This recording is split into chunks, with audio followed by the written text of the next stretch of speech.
Today in the United States, there are over 65,000 undocumented students graduating high school. But what percentage of these students are able to enroll in college and get the education they deserve? On this episode of Investigative Report, we look at the challenges they face on campus.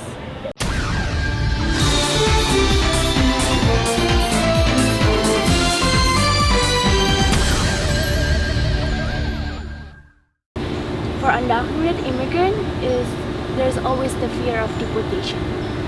I had that fear when I was in community college, and unfortunately that fear came through. I was in deportation proceedings. I lost a lot of hope, a lot of trust in this country in a way that I have to say goodbye to a lot of my friends and family and my community that I've been building while in the United States. Putri is just one of 2.6 million immigrants in California, which represents 25% of the total immigrant population in the United States. Over 500,000 of these immigrants are undocumented students. Legislative acts like the California Assembly Bill 540 allow undocumented students who meet certain requirements to pay in-state rather than out-of-state tuition in public higher education. But these bills may not be enough to support these undocumented students. So currently, most of our undocumented students here are receiving state aid through the California DREAM Act. However, the California DREAM Act, along with institutional aid and grants, still leaves a financial gap of about $8,000. And so many of our students who are able to work are able to do work study or work off campus to be able to make up for some of that. But because students have not been able to qualify for loans, there's still a financial gap. And so many of our students still struggle financially. I'm about to apply for grad school and I'm taking a year off, and I don't know what I'm going to do in grad school, really how to afford it, and that's like, I will always be in school and I will always have that fear of how I'm going to afford it.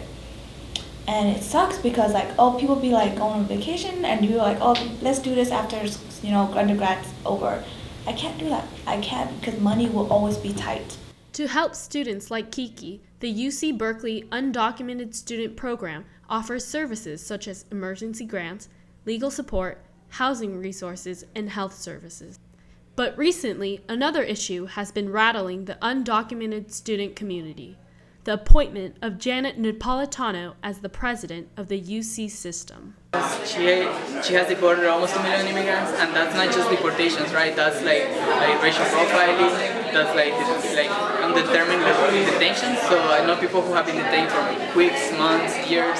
But fortunately for Putri, she was able to avoid the fate that so many other undocumented immigrants face. But luckily, my deportation date has been postponed because of deferred action for childhood arrivals.